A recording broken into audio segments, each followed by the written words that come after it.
मेरा नाम श्रेया सिंह है और मैंने यूपीएससी 2017 सिविल सर्विसेज क्लियर किया है और मैंने आईआरपीएस ज्वाइन किया इन द बैच ऑफ 2018। तो ये मेरा शॉर्ट डिस्क्रिप्शन है। I am from a small place that is Dhanbad in the state of Jharkhand. This was my first attempt in the examination and finally I cleared it.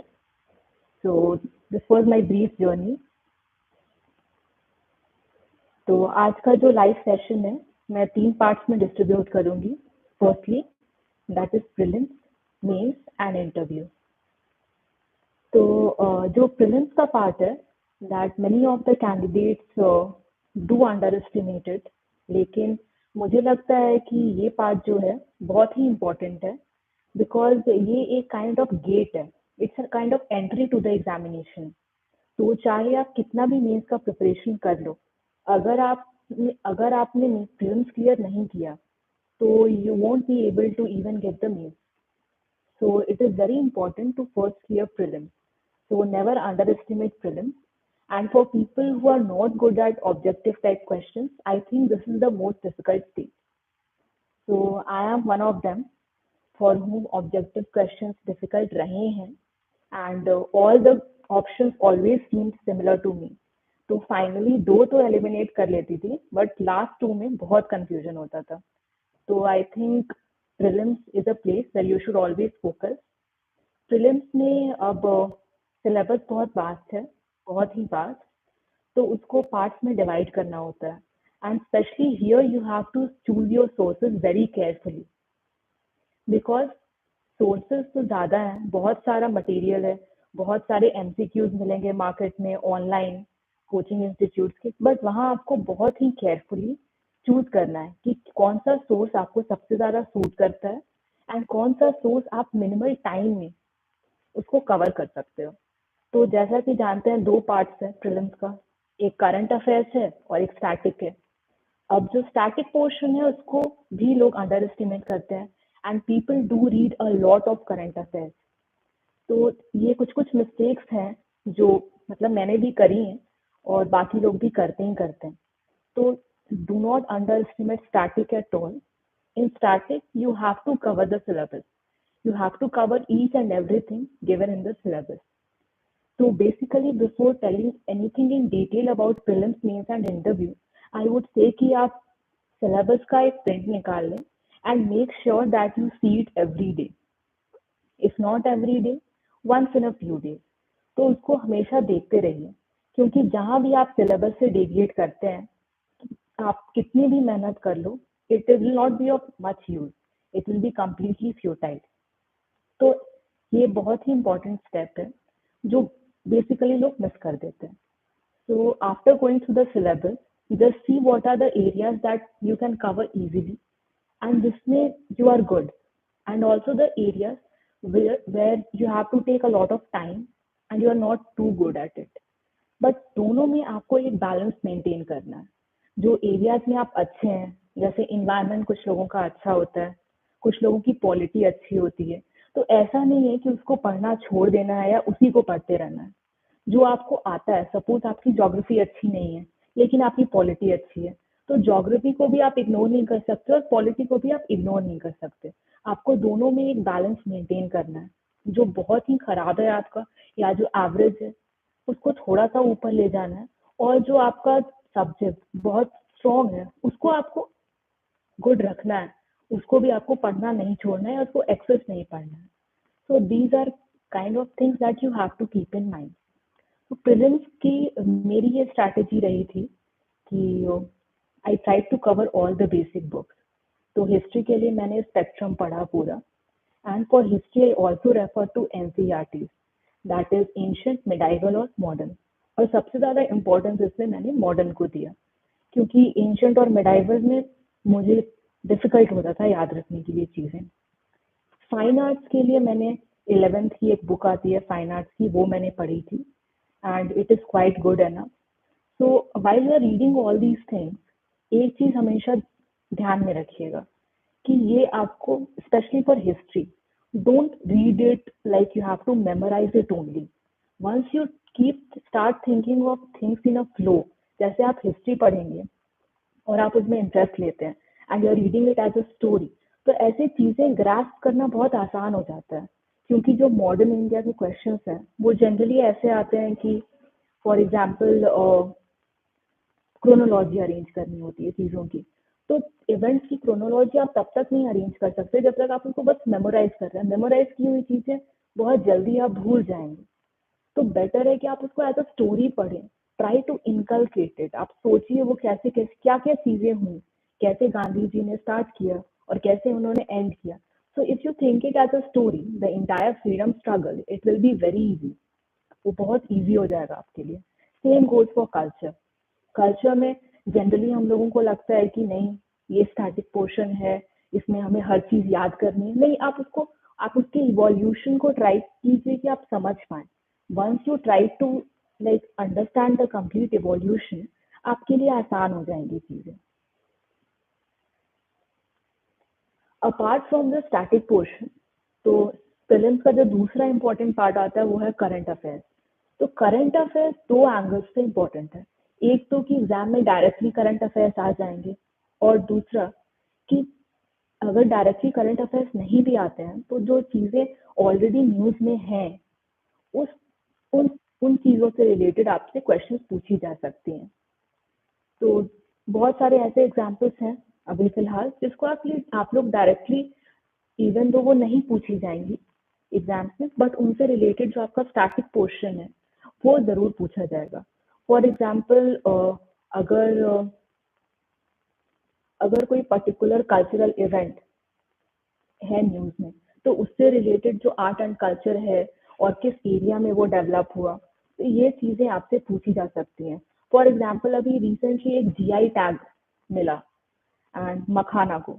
तो जब GI tag मखाना को मिला तो exactly आपसे उस, इवन दो वो current affairs नहीं पूछा जाएगा, लेकिन आपसे ये पूछा जा सकता है कि कौन सा रीजन है या उससे रिलेटेड रीजन किस चीज के लिए फेमस है। तो ये चीजें पूछी जा सकती हैं, and specially the geographical area. So try to include everything into what you read. Also one thing is more important, कि जैसे आपको मेंस के लिए होलिस्टिकली सोचना है, जैसे एक टॉपिक है उसमें आपको हर एंगल से सोचना है, सोशल, इकोनॉमिकल, पॉलिटिकल, इन्वायरमेंटल, तो सारे एंगल्स आप सोचते हो। सिमिलरली आपको वैसे ही फिल्म्स के बारे में भी सोचना है। You have to think of all the angles, because if you miss any angle and it comes in the exam, so you will be at a losing end। तो ये सारी चीजें देखनी है। अब रही बात कि करंट अफेयर्स को कहाँ से कवर किया जाए, तो यहाँ पे दो टाइप के एस्पिरेंट्स होते हैं, वन और थ्री टाइप्स के। एक जो कॉलेज के साथ पढ़ते हैं सिविल सर्विसेज के लिए, एक वर्किंग प्रोफेशनल्स होते हैं, और एक जो जिन्होंने मतलब एक गैप लिया होता है एग्जाम देने के लिए। So for the first two categories I think time is a very big constant. तो उसमें हर दिन न्यूज़पेपर पढ़ना might not be possible for everyone. So it will be difficult to understand. It will not be possible to read all the sources or to read newspapers every day.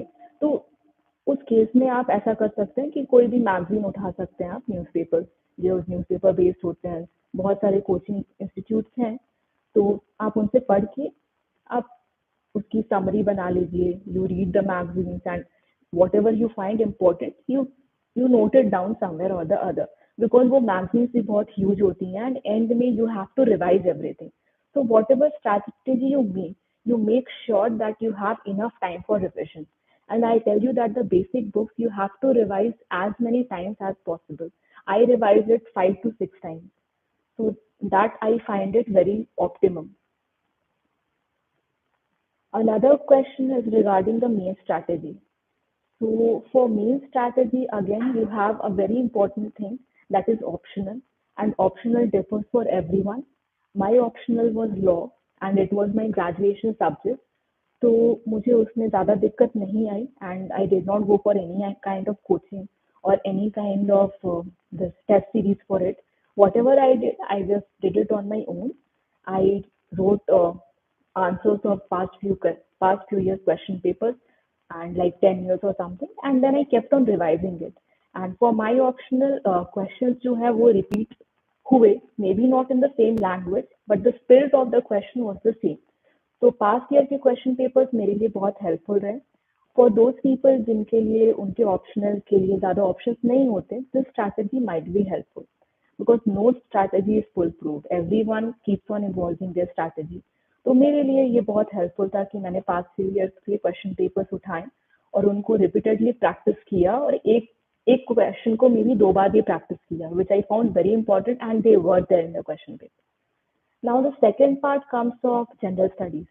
अब general studies में जो है आपका एसे और ethics, 2 parts जो हैं वो काफ़ी स्कोरिंग होते हैं and they can like help you clear the exam, or they can be an obstacle. So do not ignore them at all.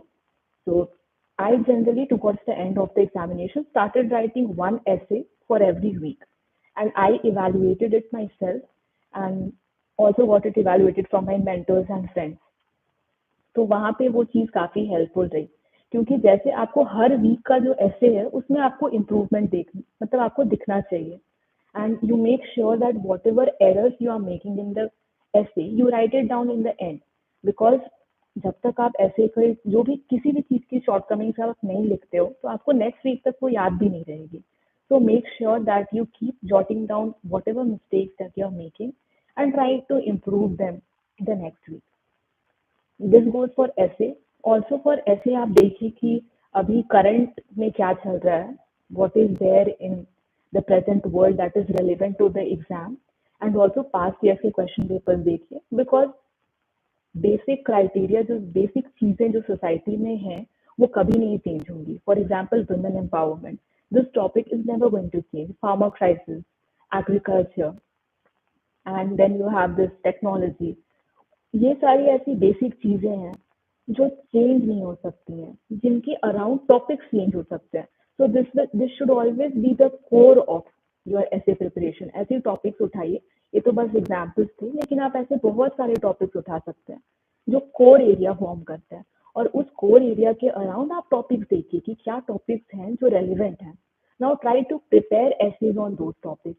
Once you have an essay prepared on those topics, even though वो same topics नहीं आएंगे exam में, because you can never know the mind of the question setter.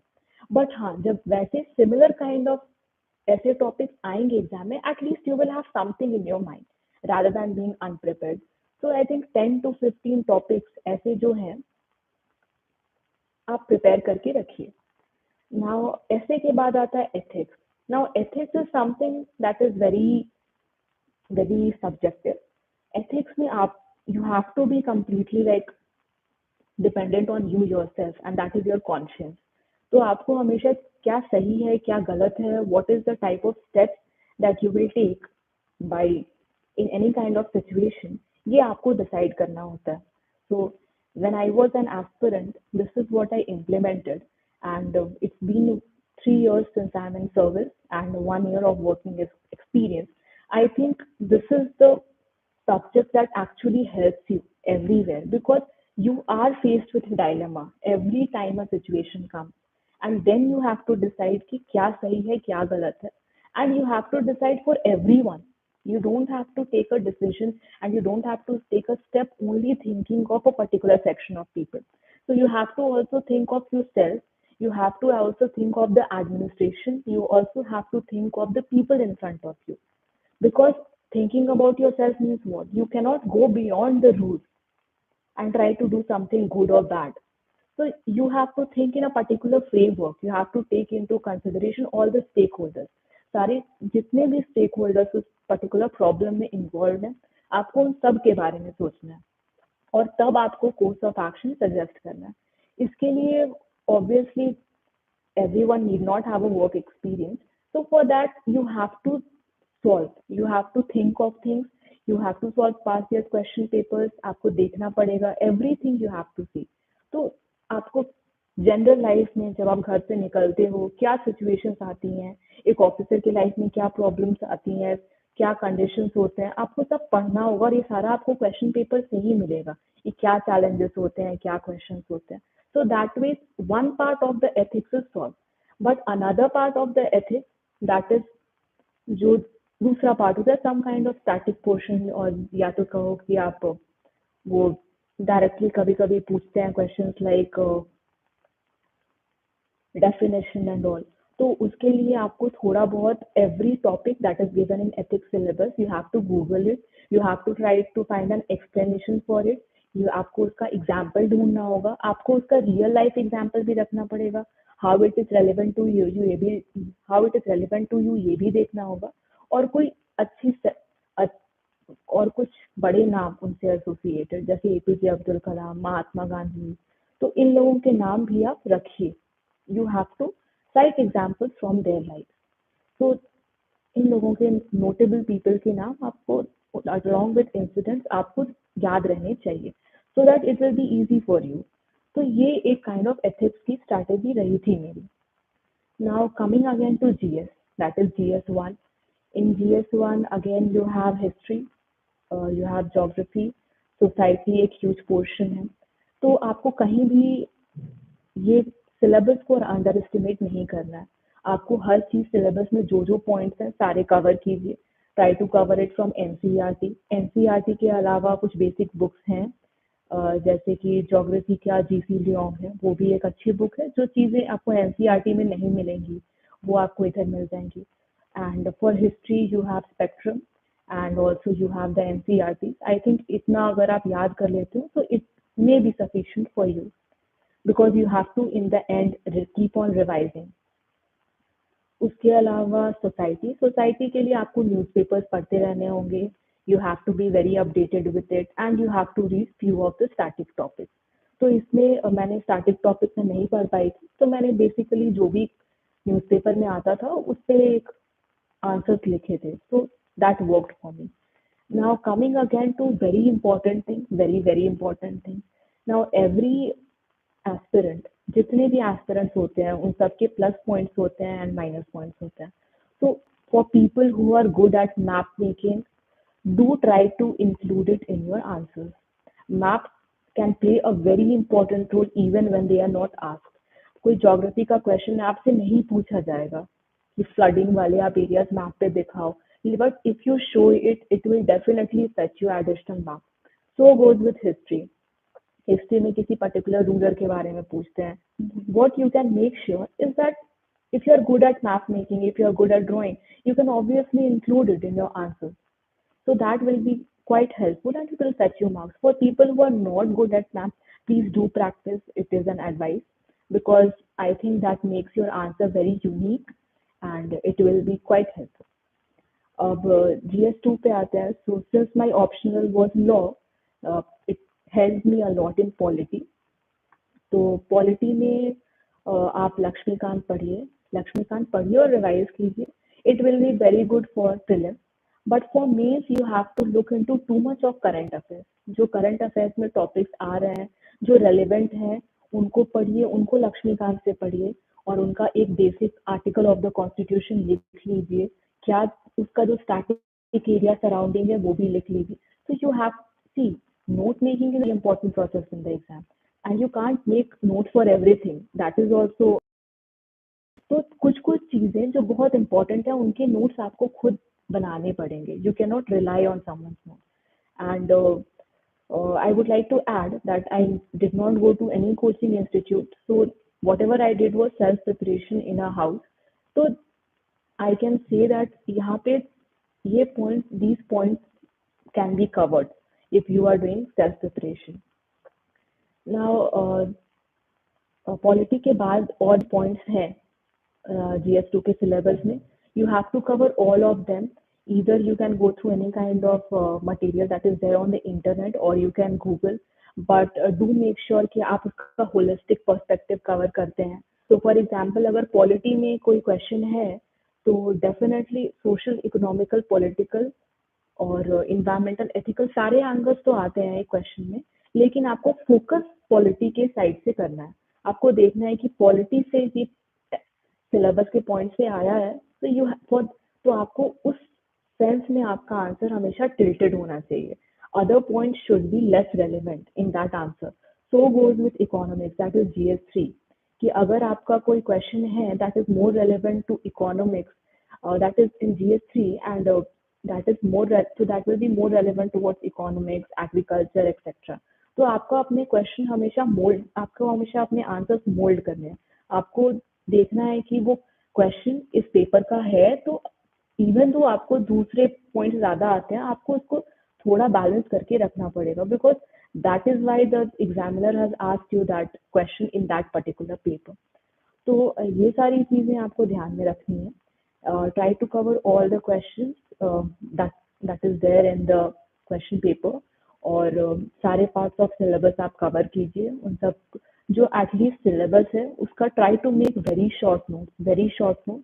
जैसे कि for example मैंने क्या किया था, जो सिलेबस का मान लीजिए एक पॉइंट है, जैसे छोटे छोटे parts of the syllabus that is generally towards the end of the syllabus and में, तो आप उनको एक ही पेज में कवर अप करने की कोशिश कीजिए। जैसे मेरा लॉ ऑप्शनल में एक पॉइंट था, right to information act, so I covered entire portions of right to information act in one particular page।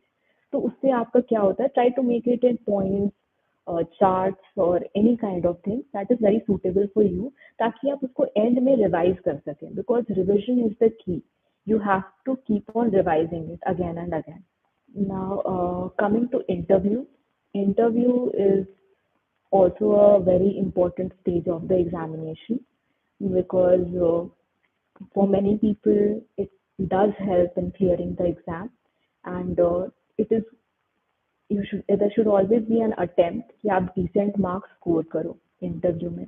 For that too I would say कि it is not that interview is something that is not planned, or you are asked questions that is outside the syllabus or anything can be asked.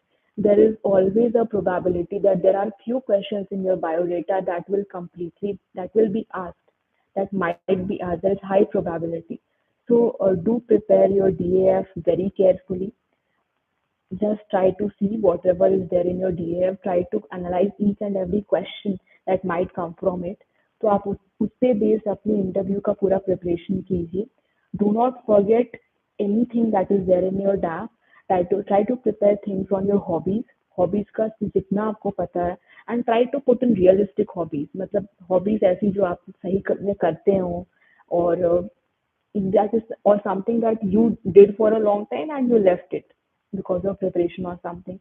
So try to put in realistic things, try to prepare everything around it. Also try to prepare things around your name, date of birth, or especially your educational qualification.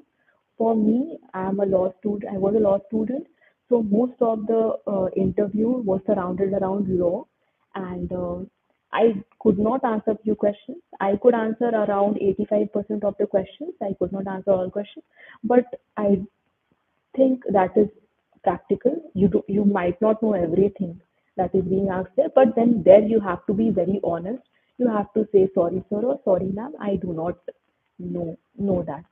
Also try to make eye contact with all the board members, so that when you are answering to a particular member, you should mostly look at him or her, but you should also look at other members, so that there is a kind of conversation going on. It should seem like there is a conversation going on. Also, always think, whenever you are preparing for an interview, think from a common man's perspective, कि उस particular point पे या कोई भी चीज में आप common sense apply कीजिएगा। Do not think something that is out of the box, or do not think or put in ideas that will be very difficult to implement. Try to think very realistically, because in service you have to come up with realistic things. Realistic ideas he work करते हैं। Out of the box ideas will be very difficult to implement actually. So try to keep your interview that way. And also regarding the interview, try to prepare something from the mains part also. Just go through it, what was there in the news from past 1 year. तो current affairs से भी questions पूछे जा सकते हैं, so try to be up to date with respect to that. Regarding my preparation of UPSC, so I cleared the exam in 2017. Like I gave 2017 exam, and I had passed out right after college in that year only, 2017. So I prepared along with my college. I was a student of National Law University Jodhpur. तो college के time से मैंने prepare करना शुरू किया, and from fourth year of my college. It's a 5 year course. So fourth year and fifth year of my college, I gave my wholehearted uh, efforts into the preparation, and so I cleared along with that. For this exams, newspapers are quite important, especially for mains and interview. For interview, I used to read two newspapers every day. One was in English and one was in Hindi. Hindi was a local newspaper because many of the ideas that you can put it in the examination can come from local newspapers, because local newspapers do give a kind of understanding of society and also how the policies of the government do affect the common people. तो English newspapers में आपको important headlines और news मिल जाएंगे, लेकिन वो common people को कैसे affect करते हैं ये वो मेनली नेशनल न्यूज़पेपर्स नहीं कवर कर पाते। तो आप लोकल न्यूज़पेपर्स पढ़ सकते हैं, that will be helpful for your interview and specially in knowing the local areas, because आपसे लोकल एरिया से रिलेटेड क्वेश्चन पेपर्स भी पूछ सकते हैं। Now coming to this part, that is English newspapers. English newspapers also should be focused, and उसमें बहुत सारे newspapers हैं, Indian Express, The Hindu, and more newspapers are there. It depends on you. For me, initially for the interview, I started reading the Indian Express. पूरे mains exam के लिए also I read in the Indian Express. But towards my interview, the final days, last 10 days, I read Times of India or you can read another newspaper. Another question is newspapers कैसे पढ़ें? अब that is also a very important question because newspapers बहुत vast होते हैं और अगर आप दिन का 4-5 घंटा newspapers में दे देते हो तो you will not be left with any time in the end. तो that is the thing that I will recommend you to avoid. तो आप ऐसा कर सकते हैं कि newspapers उठाइए, you try to read the editorial because from the editorial you will get the content of many answers. कुछ-कुछ points हमेशा मिलते हैं और उसके अलावा do try to just flip through the newspaper. जो फ्रंट पेज पे है कुछ इम्पोर्टेंट टॉपिक, सुप्रीम कोर्ट के जजमेंट, नए लॉज जो आए हैं या टेक्नोलॉजी में कुछ नया आया है, कुछ स्पेस मिशन नया शुरू हुआ है, तो वो सारी चीज़ें जो आपको फ्रंट पेज पे मिलती हैं, do try to read in detail about that. Also एक ही न्यूज़ आप बार बार नहीं पढ़ें अलग अलग सोर्सेज से, आप एक ही बार उस न्यूज़ को पकड़ लें। If there is a topic uh जो बार बार हर दिन अखबार में आ रहा है, so you try to read that topic a at a one go सारे सोर्सेज से। So this will avoid multiplicity of sources and also it will consume a bit of less time for you।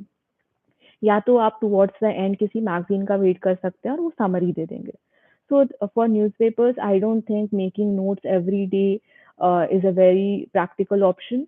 वो बहुत ज़्यादा time consume करता है and I did this thing making notes every day, but towards the end of the exam मैं उसको revise नहीं कर पाई थी ज़्यादा, तो it didn't work for me। तो मेरे लिए वो सारा notes banana it didn't work too much। तो मैं recommend करूँगी कि आप लोग अपनी स्ट्रैटेजी के अकॉर्डिंग नोट्स कम ही बनाएं और बाकी आप अपने मैगजीन्स वगैरह जो भी आप फॉलो करते हैं उससे कवर कर लें।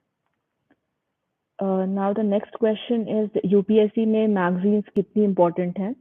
तो मैगजीन आई रेड योजना एंड फॉर योजना I did cover I think 10 months जो भी योजना आया हुआ था मेंस के पहले।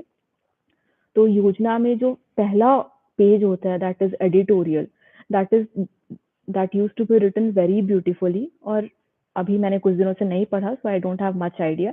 तो मैं उसको पढ़ती थी और उसमें से बहुत सारे पॉइंट्स आते थे, बहुत सारी लैंग्वेज होती थी that used to be very nice. तो वो चीज़ें आप ज़रूर नोट कर लीजिए, वो आपके एसे में बहुत हेल्प करेगी, आपके एसे में, आपके एथिक्स में और बाकी जीएस में भी आपकी हेल्प करेगी अगर आप उसको एज अ इंट्रोडक्शन या एज अ कंक्लूजन यूज करते हो। सो that is that will be very helpful. Apart from that योजना आप फ्लिप कीजिए, उसमें से फैक्ट्स जो भी आर्टिकल्स है उसमें से फैक्ट्स निकालिए, आप देखिए कि वो कैसे अपने फैक्ट्स पुट करते हैं। तो ये आपको आंसर राइटिंग में काफ़ी हेल्पफुल रहेगी। और उसके अलावा जो न्यूज़पेपर्स मैगजीन होती हैं जो बहुत सारे कोचिंग अकेडमीज रिलीज करते हैं towards the end of every month, तो वो ज़रूर हेल्पफुल होती हैं, प्रीलिम्स में यूज़फुल होती हैं और मेंस में भी हेल्प यूज़फुल होती हैं। अगर आपके पास टाइम नहीं है नोट्स लिखने का हर दिन का and if you are not able to cover newspaper due to shortage of time, so these magazines do help. Now coming to मैंने दिन में कितने घंटे पढ़ाई की, so since I managed it with my college, तो आई थिंक 6 घंटे से ज़्यादा मैं नहीं पढ़ पाती थी with concentration when I was in college. Towards the end of the weekend I always used to plan थोड़ा ज़्यादा पढ़ लूँगी, but it didn't work many times because दिमाग को भी रेस्ट मिलता देना चाहिए. So you have to always maintain a balance कि आप जितने देर भी पढ़ो, आप कंसंट्रेशन से पढ़ो. Make sure that you just that you're not just sitting in front of the books and you're not paying attention. तो ये क्या करता है, ये आपका माइंड भी डाइवर्ट करता है और आपकी एनर्जी भी बहुत ज़्यादा खत्म होती है. So try to avoid that. But towards means I used to read for like more than 8 hours, 8 hours to 10 hours, sometimes going to even 12 hours, 11, 12 hours. तो वो वो टाइम आपको बहुत ज़्यादा मतलब अपने दिन का मैक्सिमम टाइम आपको देना पड़ता है पढ़ने के लिए. And even if you are not studying, for example आपने आज 8 घंटे की पढ़ाई की, even if you are not studying, आपका माइंड हमेशा वर्क करते रहना चाहिए that for the exam I can use this way. So it's not that you have to always keep on studying, but you have to keep your mind very actively engage. Sources और book list I think सबके लिए common होती है and most of the toppers suggest the same, that is NCERTs and basic books. Apart from that मैंने भी नहीं पढ़ा है उससे ज़्यादा और टाइम भी बहुत कम था, तो I think that should not be an issue for now. ऐसे और जनरल स्टडीज की मैंने बता दी आपको प्रिपरेशन. और दूसरा है answer answer writing. So for answer writing I think is something जो बहुत सब्जेक्टिव है और आपको कब शुरू करनी चाहिए, कब एंड करनी चाहिए, ये भी बहुत ज़्यादा पर्सनली डिपेंड करता है एस्पिरेंट्स पे. तो but I always think that you should know answer writing and you should try to keep testing it. For example prelims के भी पहले आपको आंसर राइटिंग शुरू करना चाहिए, आपको लिखना चाहिए और उसको टॉपर्स के जो आंसर स्क्रिप्ट अवेलेबल हैं बहुत सारे वेबसाइट पे, उससे कंपेयर करना चाहिए कि आप किस स्टेज पे हो. If you are good at answer writing, go and start building the content. But बहुत लोगों को, मुझे भी including me, I did not have an idea as to how to put the content. तो उन चीज़ों के लिए you need to keep on doing answer writing practice. I did not follow any test series due to shortage of time. मैंने बस जो भी recent questions मतलब मैं बना पाती थी एंड मेरे मेंटर्स बना पाते थे, उसके अकॉर्डिंग मैं क्वेश्चंस लिखती थी, आंसर्स लिखती थी. हर दिन 5-6 क्वेश्चंस प्रैक्टिस करती थी according to GS2, GS3, ethics. So for people who are falling short of time, you have to make your strategy your own way. You can only take points from someone's strategy, लेकिन आपको खुद देखना पड़ेगा कि आपको content building करना है या आपको आंसर राइटिंग का flow. If you have already built enough content, try to focus on answer writing कि आप कैसे उस कंटेंट को आंसर्स में पुट करते हो.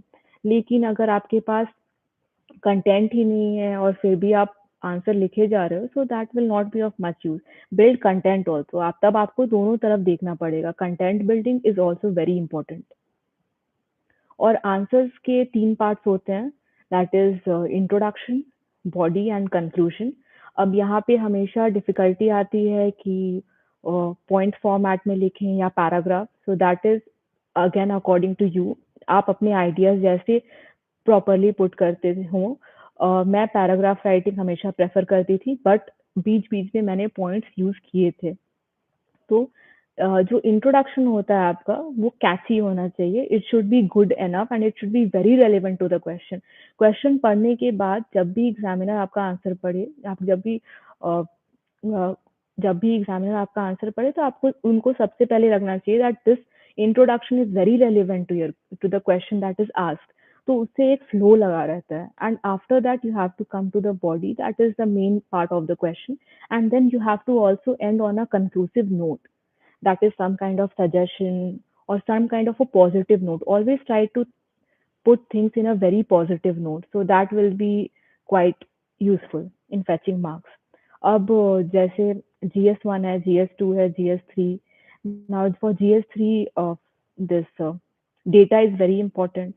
आपको डेटा भी पढ़ना पड़ेगा and whenever you try to read newspapers, उसमें से हमेशा आप कुछ-कुछ इम्पोर्टेंट डेटा ढूँढ के निकालिए। And when you get data, also mention the source of that data, क्योंकि जब आप आंसर में किसी भी डेटा और उसका ऑथेंटिक सोर्स यूज़ करते हैं, that will be leave an impression on the examiner कि you are well read, you are just not talking from somewhere in the air.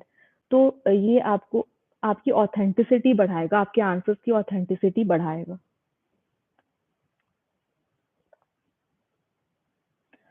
For my law optional, my strategy was again going through the entire syllabus, question papers बार-बार पढ़ना previous years के, उनके एक model kind of answers बनाना और उसको repeatedly practice करना।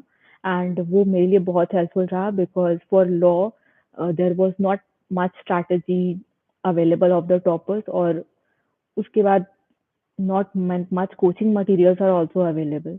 तो इस केस में मुझे ऐसा करना पड़ा। Also, I made notes for some topics of my optional.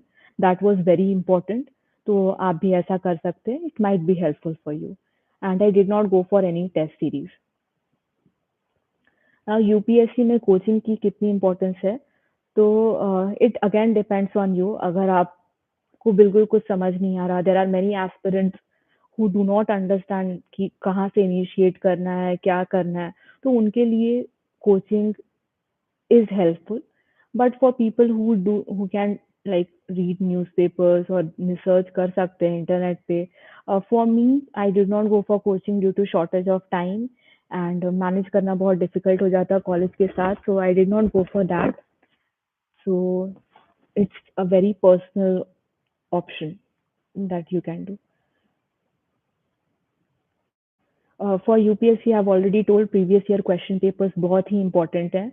आपको उसको पढ़ना होगा, because as I said somewhere that जो बेसिक टॉपिक्स हैं सोसाइटी में, जो बेसिक टॉपिक्स हैं वो कभी चेंज नहीं होते हैं। That is all, the core topics are always the same, it's the things that revolve around that core topic that change. तो प्रीवियस ईयर क्वेश्चन पेपर्स पढ़ने से ये हमेशा हेल्पफुल होगा। यूपीएससी की तैयारी की motivation, obviously it's my father who gave the entire motivation for this preparation, and I am grateful to him for that. For keeping myself motivated, since it was right after college, ज़्यादा उतना time नहीं था कि I could get demotivated and distracted. So I always used to keep in mind कि मुझे पढ़ना है और ये क्लियर करना है, ताकि so that so that things get like I do not have to prepare it again and again. Everyone thinks the same thing कि बार-बार एग्ज़ाम नहीं देना पड़े। तो उस वही एक चीज़ थी कि मैं मोटिवेट करती थी कि नहीं, मुझे करना है clear, and it is obviously a good career option, and also I had put in lots of efforts. So in the end जब कभी डीमोटिवेटेड फील होता था, so I always used to think of all the efforts that I had put in from a long time. तो वो enough motivation होता था। And obviously, when you come into think of giving the civil services, always you think कि आप society को serve कर पाओ from one way or the other. So that also helped me keeping me motivated कि नहीं, I have to serve the society or do something for it at least. तो उस हिसाब से these things used to keep me motivated. Now, use of social media for preparation. So I did not use social media at all for my preparation, uh, like Facebook, WhatsApp, all these things I could not use. And I did use YouTube a lot for all the proper strategy, and also for my question answers. uh, I did use a lot. And now the next question is UPSC की तैयारी और online करें या offline? So I think it should be a mixture, and you should not focus too much on one particular source. That is, ऐसा नहीं कि आप online ही हमेशा रिलाई करते रहो या offline. You have to make a balance. UPSC exam is all about making the perfect balance about, you have to make a perfect balance about everything.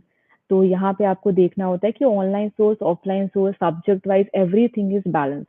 Notes पढ़िए या text book, it's always good to read text books और specially basic text books like NCERT ज़्यादा time नहीं लेते cover करने में, तो वो हेल्पफुल रहेगा। Notes reading I use to avoid क्योंकि दूसरों की लिखी हुई नोट्स उतनी याद नहीं रहती, उतनी जल्दी समझ में भी नहीं आती and it use to consume a lot of time. तो बेसिक बुक्स के लिए मैंने कभी किसी के नोट्स फॉलो नहीं किए। नाउ रिविजन कैसे करें? तो रिविजन इज अगेन सब्जेक्टिव, लेकिन मैं रेकमेंड करूँगी that towards the end of the week you should keep your time table for revision. जो चीज़ें आपने पढ़ ली हैं उसको बार बार रिवाइज कीजिए और take out time like towards the end of the examination means के एंड में जब टाइम नहीं बचता, बहुत कम होता है, try to keep it 60-40, like 60% for revision, 40% for new things. End तक आप नई चीज़ें मत पढ़िए क्योंकि वो याद नहीं रहेंगी एंड जो आपने पहले पढ़ा था वो भी आप भूल जाएंगे। So I think that strategy might work. I followed it very late and थोड़ा बहुत लॉस उसके चलते डेफिनेटली हुआ है। तो मैं बोलूँगी कि आप ऐसा ट्राई कर सकते हैं that you should always try to focus on revision and revision is very important for prelims. For prelims I did too much of revision, too much revision because मेरे सोर्सेज कम थे। मेरी मैगजीन भी एक ही थी न्यूज़पेपर की, तो मैंने बहुत ज़्यादा उसको रिवाइज किया। For Laxmikanth I think I revise it 6 to 7 times everything. तो रिविजन की भी एक स्ट्रैटेजी होती है। आप जब भी बुक्स पढ़ते हो तो आप अंडरलाइन कर दो, उसमें फ्लैग्स लगा दो ताकि आपको पूरा पार्ट नहीं पढ़ना पड़े दोबारा। For the next reading, third reading, fourth reading, you only read the important things. How to revise is a very important thing. आपको फर्स्ट रीडिंग में पूरा पढ़ना है, सेकंड रीडिंग में उससे कम, थर्ड रीडिंग में it should always, your revision time should always keep on decreasing. आप उसको कम करते रहो, तभी तभी it will be successful. Because if you keep giving the same time two things, जब आपने सेकंड रिविजन में किया था तब तो आपका रिविजन सक्सेसफुल उतना नहीं रहेगा। पढ़ा हुआ कैसे याद रहे? पढ़ा हुआ हमेशा रिविजन से ही याद रहेगा and also as I said आपको हमेशा मेंटली एक्टिव रहना है। तो you have to keep yourself like always mentally active कि ये पॉइंट ऐसे एग्जाम में यूज कर सकते हैं, ये पॉइंट सिलेबस का ऐसा, ऐसे ये पॉइंट इस सिलेबस में इस पार्ट में यूज हो सकता है। Self study again, syllabus is the key, previous year question papers are the key and toppers की जो आंसर स्क्रिप्ट्स हैं कोचिंग अकेडमी के वेबसाइट पे वो बहुत इंपॉर्टेंट होते हैं। आप उनको ज़रूर पढ़िए, कहीं ना कहीं मिल जाते हैं, बहुत सारे वेबसाइट पे मिलते हैं, आप उनको पढ़िए, ये हेल्पफुल रहेगा। कुछ न्यूज़पेपर, कुछ न्यूज़ चैनल्स देखिए, तो वहाँ से आपको इम्पोर्टेंट फैक्ट्स मिलेंगे, इम्पोर्टेंट न्यूज़ मिलेगी जो बहुत ज़्यादा हाईलाइटेड है। उन न्यूज़ को वापस आके गूगल कीजिए, उसको पढ़िए। So that way you can do self study. Also keep self analysing your own answers, your own essays. आपको खुद अपने एसेज में फ़र्क दिखेगा, आपके आंसर्स में भी फ़र्क दिखेगा। If you compare it in a matter of 1 month, it will show. For people, for my like personal opinion on this exam, it's very true that this exam is a marathon. It's not at all a sprint. So you have to keep working for it. You have to keep yourself motivated. And motivation is why you started this examination, preparing for this examination. तो वो चीज़ आपके दिमाग में हमेशा रहनी चाहिए। It should be very clear, it should be very clear because for most people private job is also an option, civil service is also an option, other options are also there. Just for me, being a law student, for me, corporate world was an option, for me civil service was an option, and judicial services was also an option. But then I chose civil services because I thought that I had an aptitude for it. Corporate world में maybe I would not have done so well. For civil services I thought कि इसमें ऐसा syllabus है, holistic syllabus है, prepare कर पाऊंगी. Also the kind of work that civil services offers you, ये मेरे interest का है। तो आपको ऐसे भी सोचना होगा that why you started this journey. It is true that everyone starts the preparation for serving the society, but you do also have to keep in mind that you also do it for yourself because it is a career option, good career option. तो वैसे आप अपने आप को motivated रखिए, always stay around positive people and do not take in negative ideas. Do not listen at all to negativity because that will hamper your progress.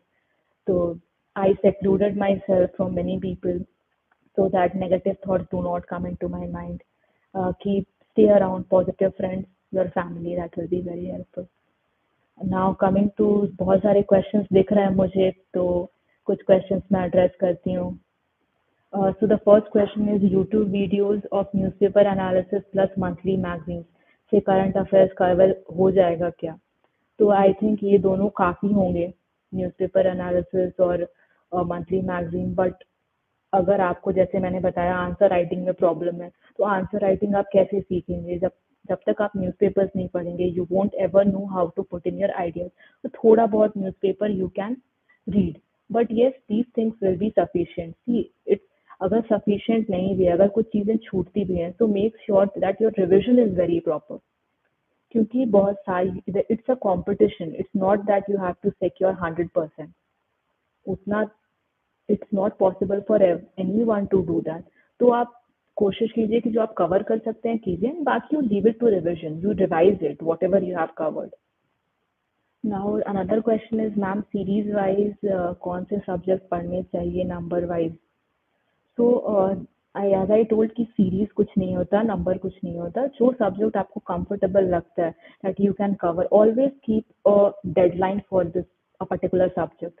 जैसे आपने अगर स्पेक्ट्रम उठाया, उसमें 550 या 600 पेजेस हैं, spectrum for history, modern history, तो उसको आप हर दिन 50 पेज करके अपना एक डेडलाइन सेट कर दीजिए कि मुझे 11 दिन या 12 दिन इतने में मुझे कंप्लीट कर लेना है.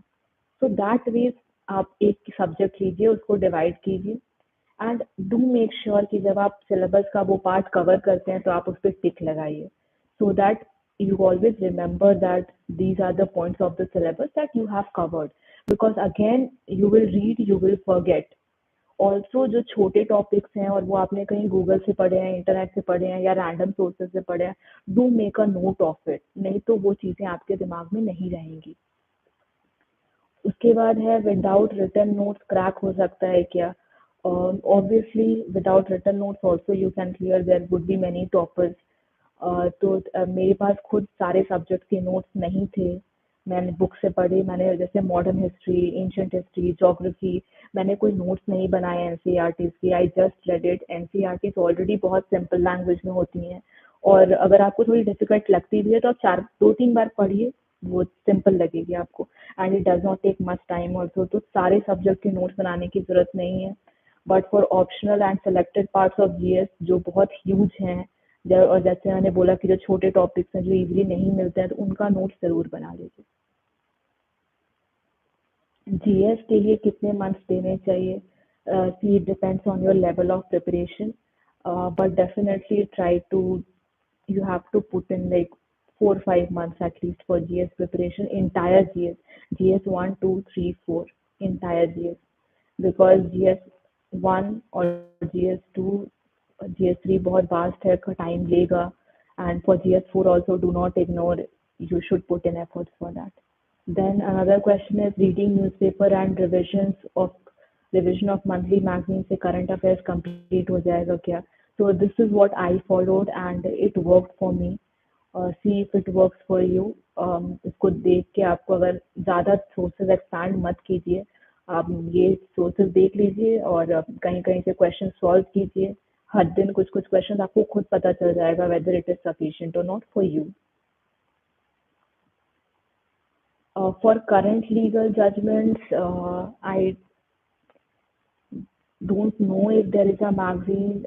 For me, I used to always see Live Law. उसमें से important judgments एक बार आए थे towards the end of December जब मैं prepare कर रही थी, और मैंने उन सारे judgments में से जो important judgments थे वो ज़रूर पढ़ा था.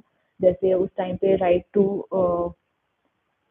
कुछ कुछ important judgments आए थे. I do not remember it. So I did read everything in details of all the judgments. तो मतलब ऐसा नहीं कि पूरा जजमेंट उठा के पढ़ना है. यू रीड द न्यूज़पेपर, जो इम्पोर्टेंट चीज़ें आपको मिले वो ज़रूर पढ़ लीजिए. Live law will be a good option if you go for the legal scenario. For CSAT, I would say that towards the examination, that is prelim, एक हफ्ते के अंदर you try to like 1 week before the exam 4-5 last years के CSAT के question papers आप solve कीजिए, it will give much of an idea. So I did that, और unprepared होके जाने से अच्छा है that you should have some idea. For working professionals, I think definitely managing time will be difficult, but many people clear it along with their professional work. So I think it is possible. You have to strike a balance. You have to try to find out time, and you have to make an optimum use of your time. NCERTs are very, very important. Try to read NCERTs as much as possible, और उसमें से काफ़ी बार questions आते हैं, direct questions आते हैं, और उसमें जो डायग्राम्स होते हैं ज्योग्राफी के NCERTs में, या जो आर्ट एंड कल्चर की NCERT में बहुत सारे डायग्राम्स थे, तो प्लीज़ उन डायग्राम्स को प्रैक्टिस कीजिए, और वो आपके जो आंसर्स है उसको बहुत यूनिक बनाएंगे, and it will make it interesting for the examiner to evaluate them. For this analyzing syllabus and previous year question papers, I think try to read it and read the question papers, try to relate it to current topics, और खुद से थोड़ा बहुत answer बनाइए, मतलब answer लिखिए उन particular questions के, तो आपको एनालिसिस में हेल्पफुल होगा. सिलेबस को एनालाइज करने का यही तरीका है कि आप सिलेबस पढ़िए, देखिए क्या क्वेश्चंस आए हैं, तो आपको पता चल जाएगा कि वो पर्टिकुलर पॉइंट ऑफ सिलेबस कैसे पूछा जा रहा है एग्जाम में. ये कुछ स्ट्रैटेजीज हैं जिससे आप एनालाइज कर सकते हैं. For guidelines of law as optional paper, I think law के लिए बहुत कम कोचिंग अवेलेबल है, कोचिंग या मटेरियल बहुत कम अवेलेबल है. So I did refer to basic books, जैसे MP जैन है कॉन्स्टिट्यूशनल लॉ की, वो पढ़ी थी. उसके अलावा PSA पिल्लाई की बुक है क्रिमिनल लॉ पे, वो पढ़ी थी. कॉन्ट्रैक्ट्स के लिए अवतार सिंह का कुछ पार्ट पढ़ा था, कुछ बांगिया का भी पढ़ा था. एंड उसके अलावा for this international relation, that is PIL, उसके लिए मैंने थोड़ा बहुत गूगल पे जो मिला था रेलिवेंट पोर्शन वो पढ़ा था. और क्योंकि मेरा लॉ सब्जेक्ट था एज अ ग्रेजुएशन, तो जो मैंने कॉलेज में नोट्स बनाए थे क्लास के टाइम पे, वो काफ़ी हेल्पफुल थे. तो इस तरह से मैनेज किया. I think no more questions are coming up, so I'm